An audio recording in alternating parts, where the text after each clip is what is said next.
en Ushuaia. Ahí pongo para grabar, así quedan también los comentarios. Sí, Patricia.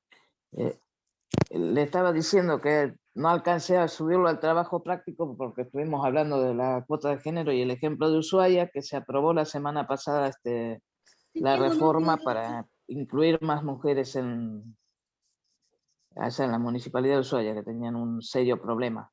Bueno, sí, lo vi. No era, digamos, muy democrático, muy pluralista, diríamos. Bueno, ahí vemos, por ejemplo, ¿no? Que si miramos todo un contexto, claramente ahí vemos cómo se pueden hacer ciertas modificaciones, en este caso, para ampliar la representación, ¿no? Entonces, volviendo sí. Intenté subirlo al aula virtual y no pude, pues no supe cómo. No lo estaba leyendo. El link. Para compartirlo.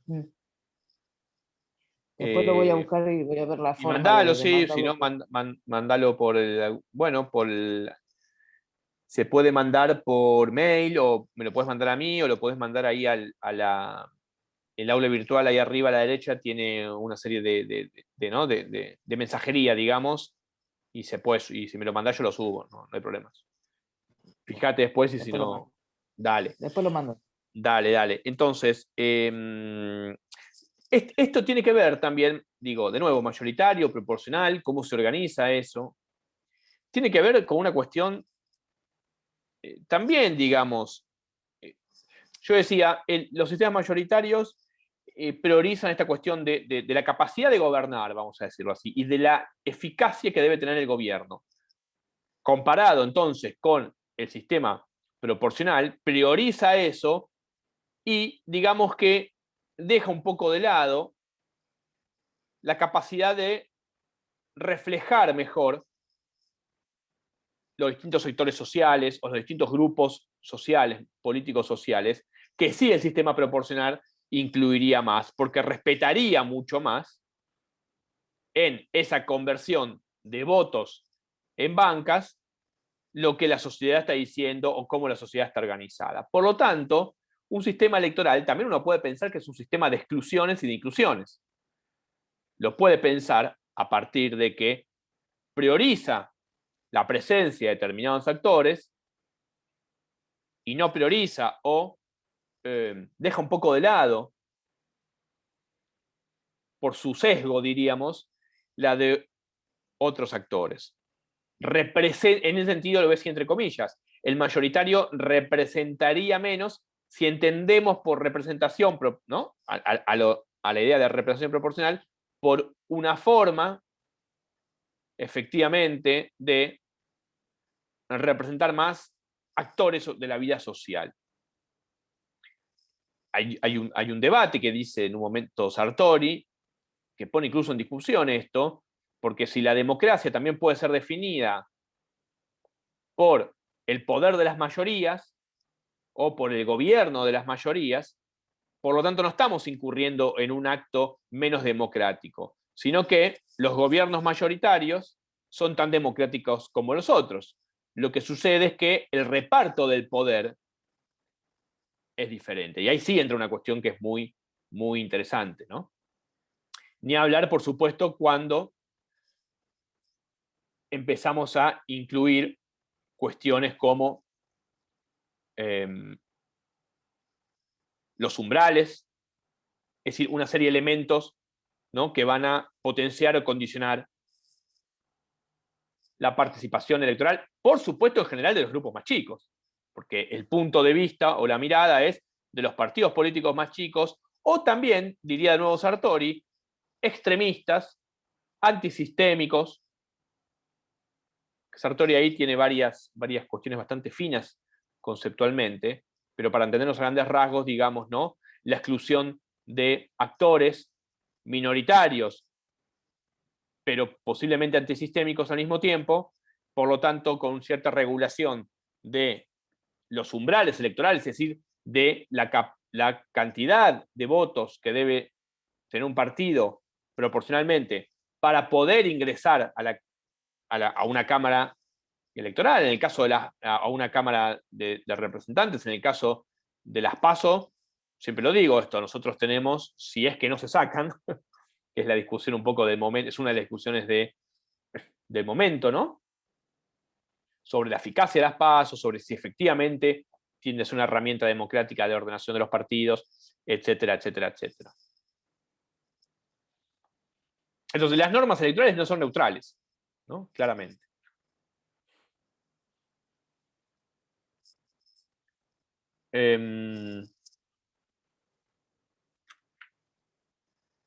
Siempre teniendo en cuenta que que el corazón del sistema electoral es la traducción de votos en bancas, por lo tanto, hay que mirar qué prioriza esa transformación de votos en banca, y ahí aparece la cuestión de la clasificación, ¿no?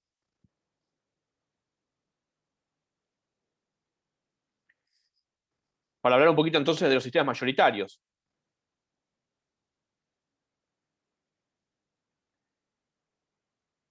Por un lado, conceptualmente, ¿no? Yo creo que el texto es bastante claro en eso, por eso a veces no me demoro tanto en alguna cuestión de precisión tan fina, sino de tratar de explicar más cómo, ¿no? De hilar un poquito más fino en lo que es el texto, pero tenemos que saberlo, esto claramente, ¿no? Las mayorías simples, ¿sí? Elecciones o a simple pluralidad, lo mismo, ¿no? Mayoría simple o simple pluralidad. Siempre les digo, y eso para mí aclara muchísimo, caso inglés, lo que se llama el modelo Westminster, que es un parlamentarismo de un tipo bastante especial, por justamente se elige a través de un sistema de mayoría simple, lo que lo coloca un poco más cerca, ¿no?, de su funcionamiento, porque después lo que tenemos que ver es su funcionamiento, a un sistema más presidencialista, en el sentido de un bipartidismo. Digo, presidencialismo ahí definido como bipartidismo, ¿no? Pues básicamente lo que termine sucediendo es que la organización de la Cámara de los Comunes, del Parlamento, tiene que ver sobre todo con dos fuerzas políticas fundamentales.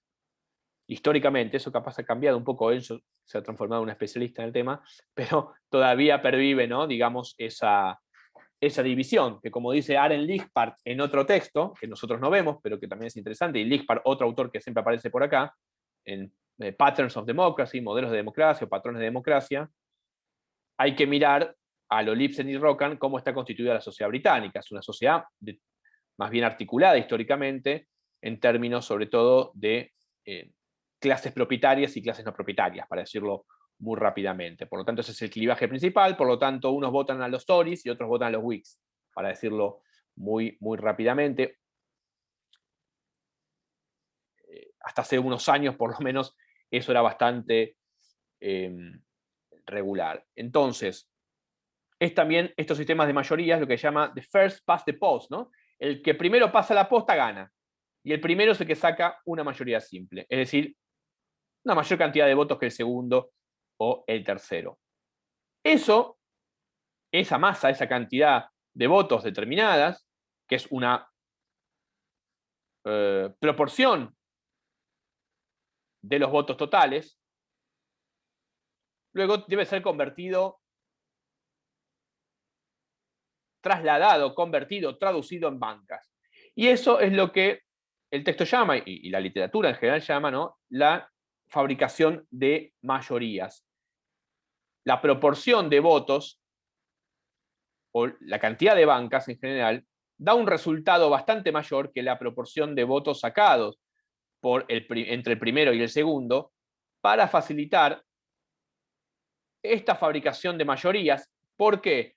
Porque, de nuevo, el sistema mayoritario prioriza, intenta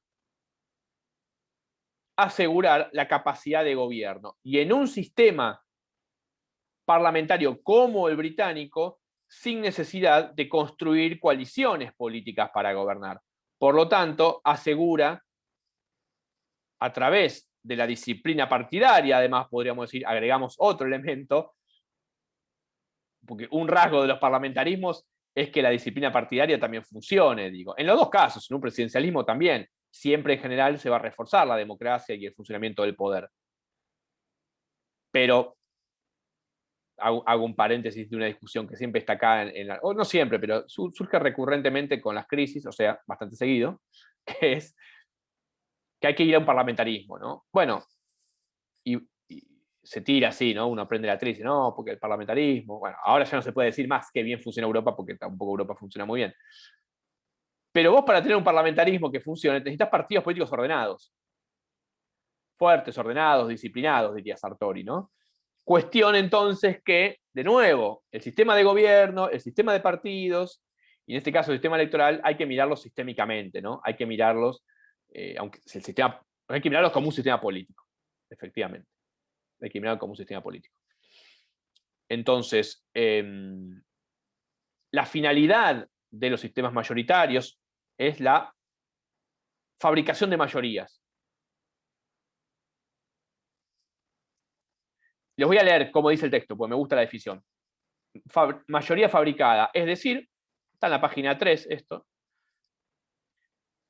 exagerar la proporción de bancas del partido mayoritario, exagerar, a fin de producir una mayoría parlamentaria eficaz para el gobierno, mientras que simultáneamente se penaliza a los partidos minoritarios, especialmente aquellos cuyos votantes están especialmente dispersos. En este sistema, tipo el ganador se queda con todo, también otra frasecita clave, winner take all, el partido ganador incrementa su base legislativa mientras que los partidos rezagados obtienen magras compensas. El foco está puesto en la gobernabilidad. Y una cuestión más, si son distritos uninominales, es decir, distritos donde se vota un candidato y no plurinominales, donde se votan varios candidatos, para los partidos más chicos, dispersos, es más aún un problema mayor. Porque es muy difícil que puedan, al ser partidos minoritarios y tener sus votantes, su capacidad electoral dispersa, puedan sacar eventualmente algún representante. Por lo tanto, se recomiendan a los partidos más chicos tratar de acumular, diríamos, tratar de concentrar y concentrarse, ¿no?, en determinados territorios. Por supuesto, de mayor cantidad de población. Por ejemplo, a un partido minoritario no le conviene. Es muy difícil que pueda ser un partido nacional, ¿no? Aunque digo, que pueda ganar en territorios donde ya hay consolidadas opciones, como sucede en el interior de la Argentina, por ejemplo, ¿no?, donde hay una especie de bipartidismo. A pesar de, funciona un bipartidismo. Más o menos los radicales y los peronistas, con las denominaciones que pueden tener. Algo que vimos también con el texto de Carlos Baretto, la dimensión subnacional, que vamos a volver. Todo tiene que ver con todo. La desnacionalización de los partidos también es una cuestión que podemos ir a ver en términos de sistemas políticos. Pero ya nos meteríamos en otra discusión ahí, ¿no? Pero entonces, sistema mayoritario, fabricación de mayorías artificiales en ese pasaje de votos por bancas, porque lo que quiero es asegurar la gobernabilidad, y por lo tanto voy a perjudicar a los partidos más chicos. Y por lo tanto voy a armar un partido, un sistema de partidos, vamos a decir así, bipartidista, sólido, claro. Hoy leía un texto de Adam Przeworski, que es un texto que habíamos dado alguna vez y lo sacamos, no, en sistemas políticos los habíamos dado, que es un texto que se llama, lo tengo por ahí, que es ¿por qué tomarse la molestia de hacer elecciones? ¿No? Y en un momento él dice algo muy básico. Ir a votar es trasladarse incluso físicamente. Es un acto físico, dice él, ¿no? No importa si es un martes o un domingo, relativiza esa cuestión que me pareció bien, porque uno dice, no, los norteamericanos votan los martes, entonces antidemocrático, desincentiva la participación. Bueno, eso depende, dice Sartori, porque si las elecciones son los domingos, también desincentiva a los ricos que están en sus casas de campo descansando, dice él, ¿no? Y por lo tanto no irían a votar. Bueno, en fin.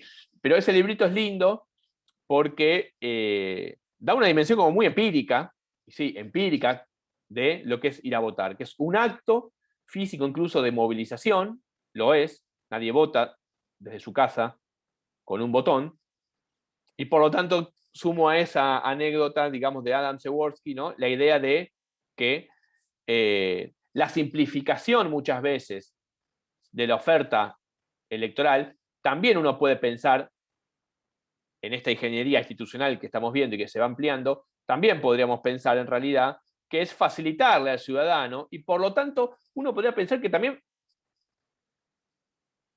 facilita la participación, algo que también está en el texto. Incentiva más que facilita, diría la palabra. Incentiva la participación. Por supuesto que en el contexto actual nosotros no podemos solamente mirar eso, porque si hablamos de la crisis de la democracia, o como se suele hablar, o de un proceso de debilitamiento de la democracia, no podemos solamente mirar el sistema de partidos, y el sistema electoral. Seríamos unos politólogos con un sesgo demasiado institucionalista, ¿no? Tendríamos que mirar la cultura política, las ideologías, bueno, lo que estudia también un poco Enzo, ¿no? La derechización de ciertos partidos, es decir, las alteraciones ideológicas y culturales, ¿no? De determinadas tradiciones partidarias, en fin, hay que mirar, ¿no? The big picture, como se suele decir, ¿no? La totalidad. ¿Querés decir algo, Enzo? En general, lo que estabas diciendo, que o sea, me parece muy importante resaltar cómo se fabrican esas mayorías. Por ejemplo, en el caso británico, que es el que más estudio yo, o sea, es muy alevoso porque quizás hay muchas elecciones de partidos que han conseguido extraordinariamente el 12% de los votos. En el Reino Unido, en la Cámara de los Comunes, creo que son 650 escaños. De 12%, ¿cuántos escaños sería? En 650 serían 50 y un poco pico. más de 60. Sí, Sí, 60, por ahí. sí, 60. Bueno, consiguieron uno. 12%, tercera fuerza más votada y consiguió un escaño. Después, ¿qué pasa? Que también, o sea, no solamente importa el sistema electoral, sino un montón de cosas que decía Nico, como por ejemplo, si son distritos uninominales, si hay un umbral. Como son distritos uninominales, lo que hace los distritos uninominales es priorizar la geografía del voto, más que la sociología del voto. O sea, digamos como se disipa un poco las tensiones que hay dentro, eh, priorizando nuevamente, fabricando nuevamente una tendencia mayoritaria dentro de ese territorio. Entonces, por ejemplo, los escoceses quizás globalmente sacaron un 5%, el Partido Nacional Escocés, pero consiguieron 50 escaños, porque ganaron en cada uno de los distritos escoceses. A diferencia de este otro partido que sacó el 12%, sacó más, pero consiguió un escaño. Entonces, en cierta forma, que tampoco hay que olvidarnos, el sistema presidencialista es per se un sistema mayoritario.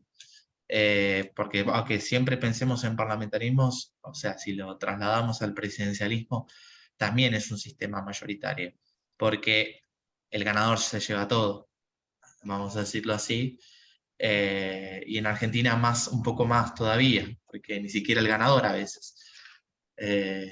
O por lo menos no en la mayoría absoluta, ¿no? Sí el ganador.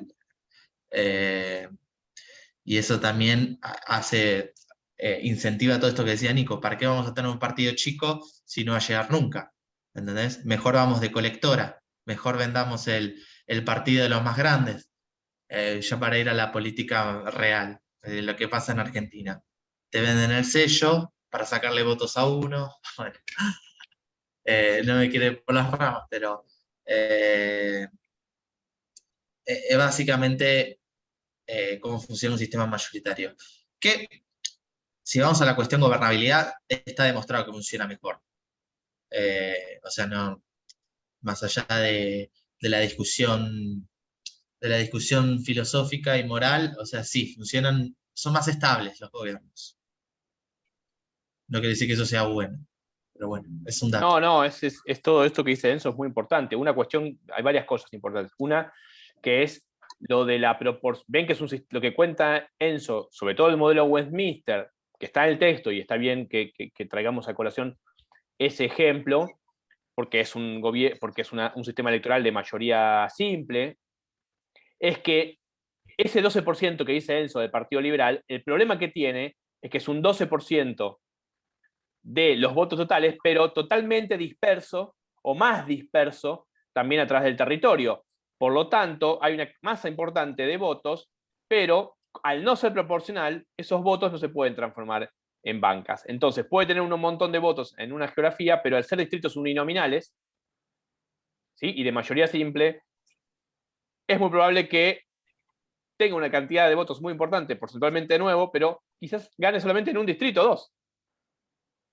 Entonces, ¿sí? ¿Se entiende por qué? Porque arriba de ese está el partido Whig o Tory, y generalmente es así, y por lo tanto, al ser de mayoría simple y no proporcional, el proporcional que haría transformaría ese 12% en una cantidad de bancas mucho más significativas. Esta es la cuestión. Y no es una cuestión menor. Y para que sea proporcional tiene que ser sí o sí plurinominal, si no, no queda Exacto, otra. exacto. Y también influye mucho ahí, porque vos podés tener un sistema proporcional, pero que las bancas a repartir sean 3. Claro. Entonces tenés un umbral altísimo. Vamos al centro de estudiantes, por ejemplo. Que no sé Claro, claro. cuántos se reparte en el, creo que son 3, en un consejo departamental. Vos para conseguir un escaño necesitas más del 25%.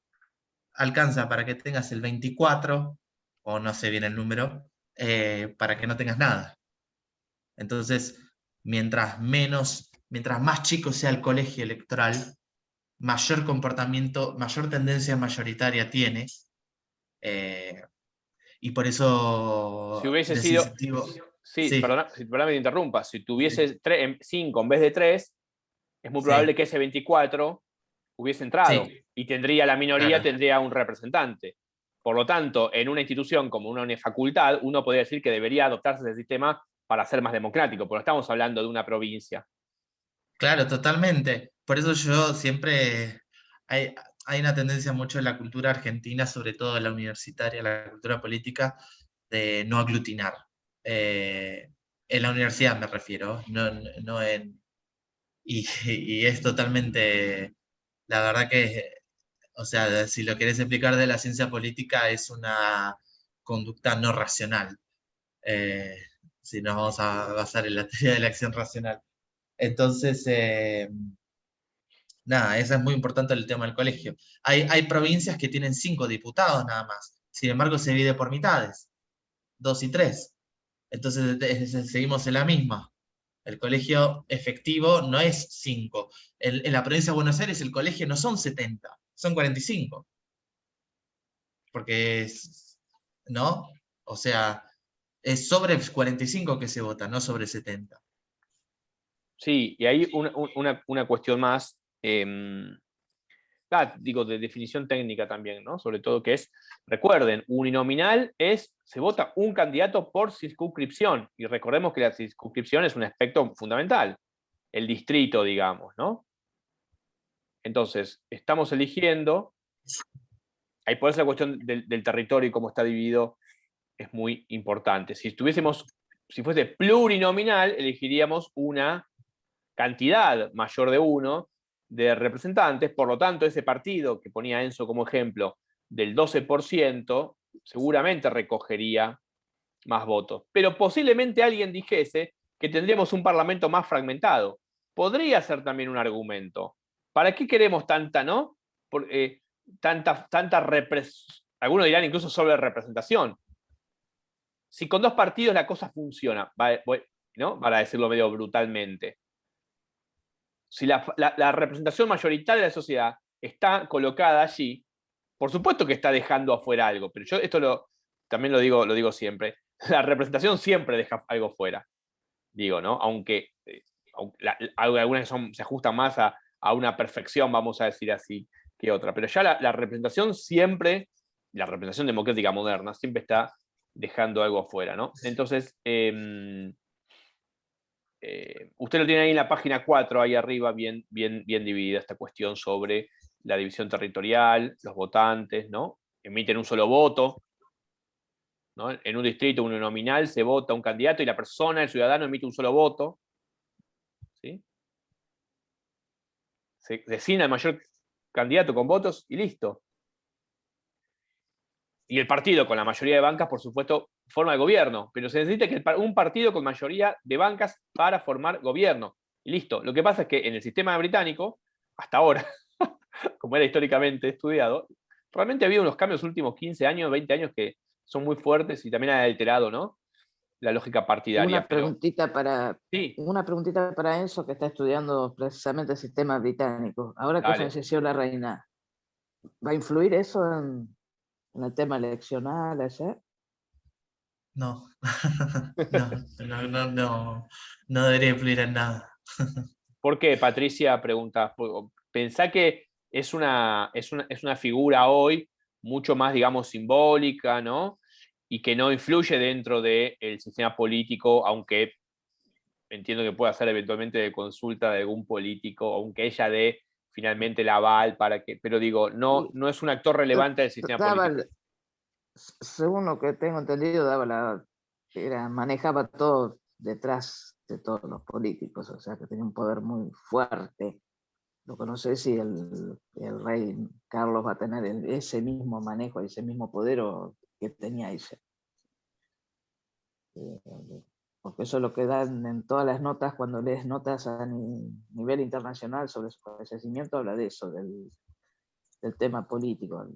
No, pero a ver, por eso digo de nuevo, me parece que es más una figura simbólica en una tradición fuerte, ¿no?, como es la monarquía británica u otras monarquías, pero que lo que sería la influencia dentro del sistema político, que básicamente tiene como actores fundamentales a los partidos, eventualmente puede tener algún sindicato, etcétera, pero básicamente partidos y coaliciones, estas figuras no están, digamos, ¿no?, influyendo dentro de los partidos o dentro del Parlamento, en el juego político, en las decisiones políticas que se toman. No sé, Enzo, si vos tenés alguna información adicional, pero más bien son figuras de carácter simbólico, ¿no? La monarquía no. Encima justo la institución de Isabel II fue bastante no declaratoria en relación Claro. a las cuestiones domésticas. Sí se sabe que Carlos III tiene algunas posiciones que se han conocido, pero dentro de lo que es el sistema político es irrelevante. Tal cual, tal cual. Una cuestión más también, ¿no? Esta idea de los sistemas de first past the post, el primero pasa la posta, no hace falta umbrales tampoco, ¿no? No necesitan en general traspasar, digamos, ¿no?, un umbral mínimo de votos, ¿no? No requieren de una mayoría absoluta, de nuevo. Ahora vamos a ver un poquito entonces, hablar un poquito más de la mayoría absoluta. Entonces ahí tenemos dos cuestiones fundamentales. Por ejemplo, el gobernador de la provincia de Buenos Aires, la gobernadora, se eligen, ¿no? No hay balotaje. El que saca más votos gana, ¿no? First past the post. No así, obviamente, el presidente. Sí, puede ganar con el 15%. Claro, bueno, que sería. Pasa que históricamente los sistemas se acomodan. Si tenés 10 partidos, se van a terminar aglutinando esos sectores. Esos partidos, esos sistemas de partidos que Sartori llama atomizados, creo que incluso lo menciona, son muy comunes históricamente cuando nacen nuevos sistemas políticos, o por ejemplo cuando un país se independiza, ¿no? Después a la larga los mismos sistemas electorales los van acomodando. Exactamente. Por ejemplo, los países de la ex Unión Soviética. Y en general, ¿no? Fueron sistemas políticos. ¿Por qué? Porque como no hay una tradición partidaria, como hay sistemas de partido único, unipartidismo, es muy difícil, digamos, que rápidamente eso se constituye, más bien hay partidos, ¿no?, como dice Enzo, atomizados. Ahora, en un sistema político hiperfragmentado, a los que se parecen un poquito les conviene aliarse, les conviene ir juntos, ¿no? Porque incluso en esa alianza pueden llegar a ganar más o menos rápidamente. Por lo tanto, la Miren cuestión. lo importante que son los sistemas electorales, que en Francia, me acuerdo que en los 90 hicieron una reforma electoral para que Francia tenga un sistema mayoritario de mayoría absoluta, por circunscripciones también. O sea, no es como el británico, tenés que llegar a más del 50%, por eso tenés segunda vuelta. Cambiaron un sistema proporcional y había ganado segundo, tercero la extrema derecha de Jean-Marie Le Pen, del padre. Cuando pasó eso, volvieron a cambiar el sistema electoral. O sea, hicieron así. Se pusieron de acuerdo los dos partidos mayoritarios y dijeron, vamos a cambiar de vuelta el sistema. Básicamente para hacer un, no me sale la palabra, un cordón sanitario Sí, sí, sí, sí, sí.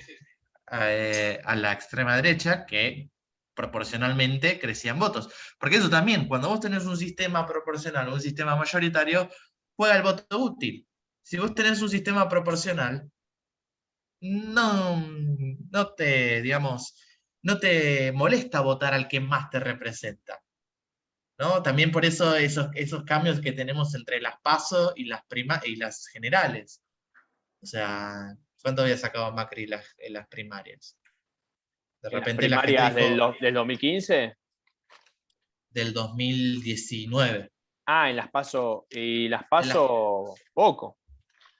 o sea, sacó 10 puntos menos. Sí, sacó 10 puntos menos que Alberto. No, pero digo que sacó 10 puntos menos que las generales, que Ah, después sí, sí, sí, sacó sí. 40. Sí, Y sacó eso por 30 la y algo. lógica mayoritaria de esas elecciones. Exacto.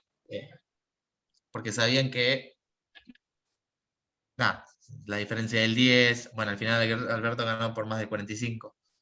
Bueno, que es Pero una bueno, cláusula, ¿no? Que es una cláusula del sistema electoral argentino, ¿no? No como en Brasil, por ejemplo, para ver Brasil ahora que está sucediendo, ¿no? Lula sacó 48 y Bolsonaro 43, creo que son 5 puntos. ¿Cuál es la reflexión ahí? ¿Por qué hay que sacar más del 50%? De nuevo, porque 48 contra 45, contra 43, perdón, que son 5 puntos de diferencia, la idea del sistema es que todavía no es lo suficientemente amplia la diferencia como para que Lula se hubiese transformado en ganador indiscutido y yo hubiese sido elegido presidente. Lo que va a suceder ahora es que es muy probable que Lula saque una diferencia de 10%. Es muy probable que suceda eso, ¿sí? Que haya un 53, 43, que haya un, ¿no? Que yo creo que Bolsonaro no se va a mover mucho y Lula sí va a agarrar votos de otros partidos. Y entonces el balotaje, de nuevo, está construyendo ahí una mayoría todavía más fuerte. El ganador va a tener, vamos a ver, esto es una especulación mía, pero vamos a decir, va a tener, dada como fue la elección, va a tener 53, no sé, contra 43, vamos a decir. Bueno, no me está haciendo bien la cuenta ahí, digamos, pero 54, 46, 47. 55, 45, sí, o 55, 45, vamos a poner directamente, ¿no? Por la inevitable polarización, porque solamente quedan 2 candidatos. Es interesante ver la elección de Macri con Scioli, ¿no? Ahí también. Si hubiésemos tenido un sistema electoral de mayoría simple, el presidente hubiese sido Scioli, que ganó en primera vuelta con 37% de los votos, pero el sistema dice que no es necesariamente representativo. Es decir, el sistema ahí está poniendo una traba a la idea de que la mayoría simple es verdaderamente representativa. No es necesariamente, no es lo suficientemente representativa para construir una mayor, aunque el sesgo es mayoritario, para construir una eficacia de gobierno. Y tiene un sentido. Tiene un sentido. No es lo mismo llegar al gobierno, fabricar una mayoría del 51, del 50, que haber ganado la elección con 37. Eso no sabemos cómo hubiese sido el gobierno de Scioli, etcétera, etcétera, etcétera. Pero sí nos da la pauta de ciertos valores y cierta cantidad de votos al momento de ejercer la representación. Entonces, esto es muy importante. Yo creo que es como la columna del texto, tratar de ver entonces cómo los sistemas electorales están teniendo un efecto directo y sobre la población, porque la población no tiene que cursar partidos políticos y sistemas electorales para saber que puede, ¿no? que sabe cómo funciona, básicamente, y que tiene que votar una vez y quizás 2 veces, y también se ordena en torno, digamos, a ese sistema electoral. ¿Sí? Que de nuevo, reduce tiende a reducir, por lo tanto, la oferta electoral, los partidos políticos, aunque en el caso argentino hay que ver cómo va a ser la elección que viene, porque puede haber una cierta, digamos, volatilidad. Me parece que hoy hay un electorado flotante que puede ir a constituir una tercera fuerza minoritaria, pero, ¿no? Entonces, por ejemplo, vamos a decir, voy a poner un escenario así. Alberto saca, vamos a decir que sea Alberto se quiere reelegir, qué sé yo. Alberto saca 39, Patricia Bullrich saca 33 y Milei saca la diferencia. Aquí ir un balotaje. Que es muy probable que gane entonces Patricia Bullrich, porque que incorpore a Milei, o decir, que genere el momento coalicional en la elección de balotaje y genere un tipo de alianza coalicional preelectoral, que luego sabemos que lo postelectoral funciona de otro modo. Pero, ¿sí? Entonces, hay que mirar eso también. Un escenario que, por otro lado, lo tiro ahora acá, después va a quedar grabado, pero no sé si tan raro de ver. No sé si tan extraño de ver. Aunque de nuevo, siempre sabemos que el presidencialismo o las elecciones a presidente son diferentes, ¿no? Ahí sí miramos de nuevo el sistema, el parlamentarismo funciona de otro modo, se vota una lista después. Que también podríamos decir que esa representación no es tan buena. Porque una cosa es votar una lista para que eso se forme un gobierno de coalición y que forme un gobierno que no me represente tanto como yo pensaba el momento que voté, y en un presidencialismo es mucho más claro que yo sé qué voto me va a gobernar eso. Si quiero votar a Macri o a Cristina, si gana Cristina, voy a votar a Cristina. No va a haber una coalición, entonces va a haber un primer ministro. Digo, para ver cómo funciona el parlamentarismo. Son dos cosas también totalmente diferentes. Y podríamos ver entonces que los sistemas mayoritarios, en ese caso, y presidenciales, representan mejor. Entonces, la cuestión de la representación la cuestión de quién representa más o mejor es toda una discusión bastante amplia que se va abriendo a distintos niveles. Y que tiene que ver entonces con una finalidad, que es formar gobiernos. ¿Cuál es la finalidad de todo esto? Gobernar y formar gobiernos. ¿Cuál sistema me mejora, me facilita también la formación de gobiernos? Uno también podría decir que el sistema, que las normas electorales están mirando eso, ¿no? La concentración o la dispersión del voto, inclusive.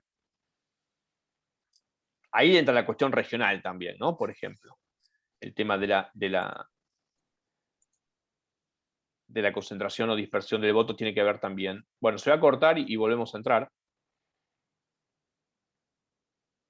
Pero nos quedamos también con esta idea de balotaje, ¿sí? La idea de consolidar el apoyo al ganador y probablemente formar alianzas también, como les decía recién. O en el caso de Lula, ya la mujer, que no recuerdo el nombre, del partido que salió tercero, ya le dio su apoyo públicamente, y él le dijo, bueno, y además vos vas a estar como dentro del gobierno, ¿no? Le dijo algo así Lula. Simón Tebet, gracias Pedro, ¿no? Y ellas estuvieron en como una especie de conferencia. Entonces también el balotaje permite, es una dimensión de alienta a las terceras fuerzas, podríamos decir. ¿Sí? La idea de que existe un balotaje alienta a las terceras fuerzas. Simón Tebet fue por fuera y ahora tiene una cantidad de votos suficientes para darle a Lula para ganar, pero con la condición de sumarse a su gobierno. Por lo tanto, el sistema de mayoría simple desalienta los terceros partidos. ¿Sí? Esto es importante también. Desalienta a los